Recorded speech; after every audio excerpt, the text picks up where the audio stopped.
All right. So, hi everyone. Here we have a Celeste TAS farewell B-side by a bit of data, and Fire, who will be another commentator. So, take it away, guys. All right, hi everyone. My name is abiteofdata. I am one of the creators of this TAS, and today we will be showcasing this farewell B-side TAS. Along with me, I have a co-commentator, Fire Thief. Hi, I'm Fire Thief 1. I worked on this task along with many other people. So before we get started, I just wanted to talk a little bit about Celeste and about what this level actually is. So first of all, the base game has a level called Farewell, and every other level has a B-side, but Farewell does not. And so because of this, there is a fan-created map created by Luma called Farewell B-side, and it basically takes every checkpoint of Farewell, makes it a little bit harder, and introduces some new tech, and that's what we have here. So to clarify, this is not in the base game. Second of all, we wanted to talk a little bit about the tech that's used in Celeste. So first thing, if you do, we're not going to demonstrate this in the game, but first thing, so there are three main movement options. You can dash, you can jump, and you can climb. And by combining these, we actually get a lot of speed tech. So first thing, if you do a dash to the right and cancel it with a jump, that's called a super. If you do a downright dash and cancel that with a jump, that's called a wave dash or a hyper. Depending if it's on the ground or the air. If it's on the ground, it's a hyper. If you jump, then dash, downright, and jump, it's a wave dash. Exactly. And so, and when you do a downright dash and you don't cancel it, you land on the ground, you get a times 1.2 speed boost, and that's called an ultra. So you can do grounded ultras, which are on the ground, and ultras from the air, which are just called normal ultras, where you land after your dash ends and you jump and you get a big speed boost. Go ahead. There's also delayed ultras, which you'll see in this task, which is canceling a downright dash with a corner boost, which will be explained later. We can also dash while crouched. This makes our hitbox smaller and allows us to go through spinners. We will talk about this a little bit later. That's called a demo dash or a crouch dash. And was there anything else we're missing? I think, I guess we'll talk about corner boost now. So a corner boost, basically, if you're near the top of the wall and you jump, you have 4 frames of retained speed. And if you go over the wall in those 4 frames, you get your speed back, and that allows you to keep a lot of speed over corners. Yeah, as long as you're not against the wall, it will do a corner boost. Right. And there's a lot of other tech, actually, that's here. We will definitely talk about it as the task goes on, but we wanted to mention these things because you will see these immediately. All right. If there's nothing else, then we can get started. Yeah. All right, so our timer will start on go. So 3, 2, 1, go. Oh, missed it. There we go. All right, so right off the bat, we do a lot of grounded ultras because this is flat ground and there's nothing else that we can really do here. And we enter this battle in orb as fast as possible. I just want to take this time to say we started this in 2021 in July, and then we kind of forgot about it for like a year. Yeah, and so a lot of these sections were revamped a lot of times, but we finished this draft about a year ago, and we're finally actually recording and publishing this now. So right off the bat, you might have seen in the beginning we got a lot of speed. Basically, moon blocks can give you lift boost in a certain way, and that allows you to just go very fast. It's a lot more complicated than that, but unfortunately, we don't have time to explain that here. Yeah. So this is a jellyfish. If you can basically carry it, and if you throw it backwards, it'll give you plus 40 speed boost, which is why you see the jellies always being thrown backwards. So jellyfish, in essence, they allow you to preserve your momentum through, and they also allow for these upwind sections like these here, where you can actually maneuver around freely. So another thing that you might have seen is the pufferfish. So those are the 2 main mechanics introduced in the beginning of Celeste. The pufferfish, they give you a boost if you hit them on their side, and if you hit them on the top, they actually allow you to jump off of them or bounce off of them. So here you're gonna be seeing a skip of this section. So this skip was an original farewell, and the mod creator basically also had it that embraced the spirit, I guess. We actually don't take the intended route for the skip, though we find a slightly better one, and it saves a lot of time here. And so now we're in the next checkpoint. This is called Remembered. In the base game, I think it has a different name here. But we, basically, there's a lot of jellyfish, a lot of move blocks, and a lot of vertical and horizontal movement here. Sounds about right. We do a lot of multi-boosts in this checkpoint, which is basically getting 2 jumps off a block, a moving block, and it gives you a speed boost due to the lift boost of the block. Mm-hmm.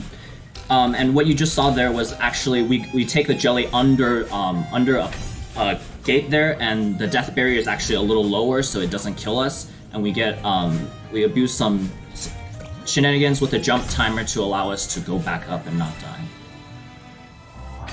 Yep. This is just some jelly movement here. You have to collect all the coins because there's a gateway. Right. So we collect the coins as fast as possible. We actually try to sometimes reduce jelly grabs because jelly grabs do take at least 12 frames, and so that can slow us down a lot. So here we actually don't have to get the coins, and we hit a very specific part on that block. Sorry, Fire Thief, go ahead. Here's a water boost, and combined with a lot of moon multi-boosts, or moon block multi-boosts to allow you to go really fast. Mm-hmm. Here we use delayed ultras to build up a lot of speed, and that skips a lot of the section. So just like a normal farewell, there's actually a tutorial there that will show you how to do ultras and how to do supers. We actually already know how to do that, so we don't need to look at the tutorial. Yeah. This next section in farewell is called Event Horizon, and here what we do, so there's a lot of multi-boosts again, but here it's going to be RTA. The difficulty increases a lot simply because of the new tech. I'm going to talk about this room, Fire Thief. This room sucks. You have to wait 500 frames for like the moon block or the dream block to come back around just so you can finish the room. Yeah, through the walls. I think we all tested a lot of ways to skip that, and we didn't find anything. So yeah.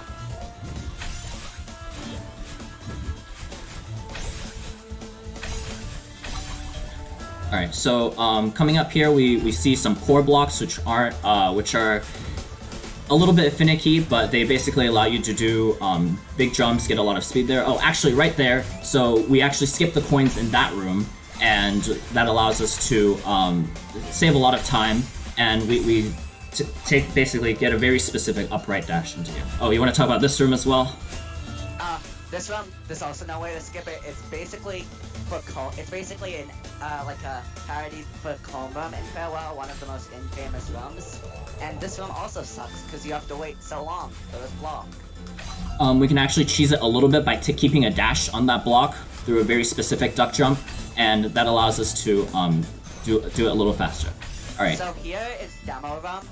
So basically by holding down or down dashing at the start of a dash and redirecting within 4 frames, I think it is, or 5, you get to do a crouch dash, and the spinners are just a perfect length to go through them using that.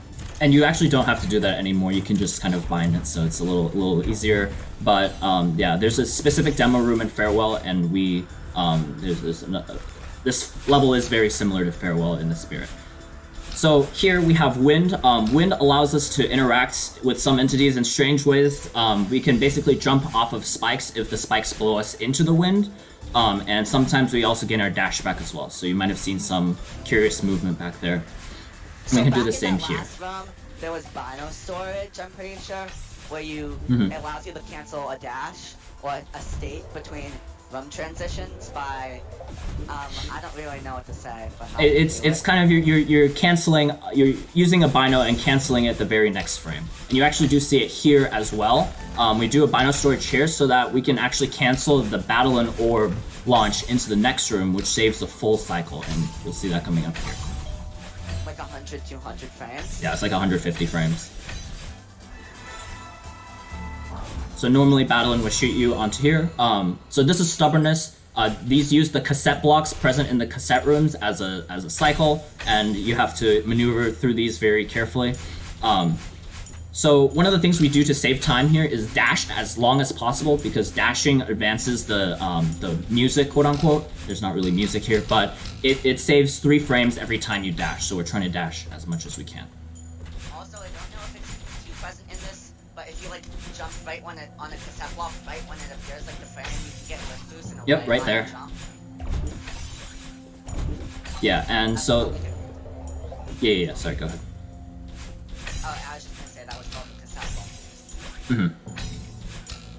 block. So we're trying to skip as many cycles as possible because we don't like waiting here. So we skip a cycle here. And coming up right here, this is one of my favorite rooms in the entire TAS. The idea here is that we're supposed to have to grab that dash crystal and not dash the entire room. And that's really slow. So instead we do something very special right here. We do a jelly re-grab off of a spinner. And that actually gives us our dash back because of the wind pushing us down to the spinner. So we skip all of that, which saves like 200 frames. So coming up here is Recon, which is a checkpoint where it's basically near the end of Farewell, and for us casters, the goal here is like to skip as many birds and feathers if they're not necessary really. They use some more birds and balance. You'll notice that we do a lot of the back boosting, the throwing the jelly backwards to give us speed here. And so we're in the cases that we can't skip the birds, we're trying to get to the birds as fast as possible. There are also these lightning boxes, which control the lightning. They're on cycles, which can sometimes be annoying, but yeah. So in that previous room, you saw that we were able to skip the coins because of the feather taking us through a kind of a speedrun passage. Oh, you want to talk about the lightning hitboxes right here? Yeah, they're 1 pixel smaller than they look visually, which allows us to grab that frame without control dropping the jelly there, I think is what you're intending to do. Yep.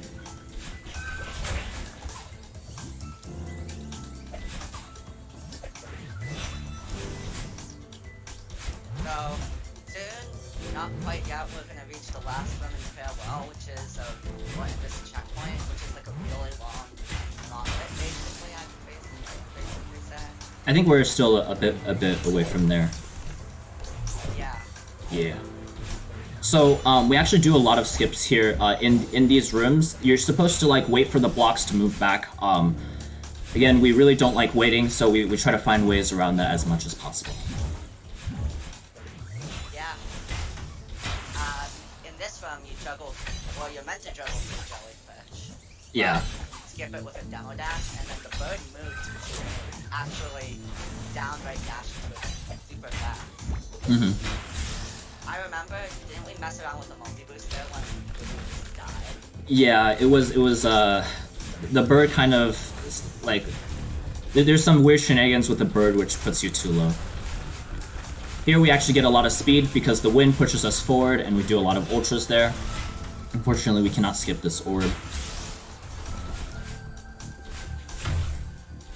I just want to talk about how much of a pain feather mounting is, because it is really precise, because you have like 360 degrees and decimal angles, so it's hard to get optimal. We do finally have a program to do it though. Shoutouts to Featherline.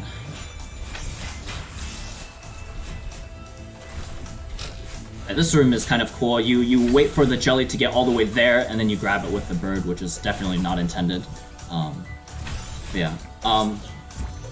We're coming up on one of the last rooms. So this room has a Kevin, and we get a lot of speed from it. Don't blink or you'll miss it. Dad, we go through the lightning, right? Yeah, we go through the lightning. We don't even have to hit the box. Is that because of like the lightning cycle again? No, you're just very fast. Oh. So here's the last room that we mentioned. This is very similar to the normal Farewell last room. There's a long horizontal section in the beginning, long vertical section, and the long vertical section going down, except it's a lot more precise. This jelly movement here is very tight. We do jelly evaders going straight up so that we can go up a little faster. There's a fish chimney, kind of, not really, because... So here, we had the like crazy idea of trying to skip through the lightning here by going super fast, but obviously that never worked out because you have way too little speed.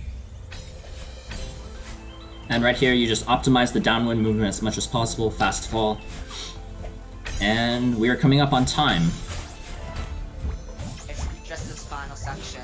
So time ends actually right now, because the time stops. You don't actually have to get the heart. And yeah. That's it. So farewell B-side. I think our final time is 11:18.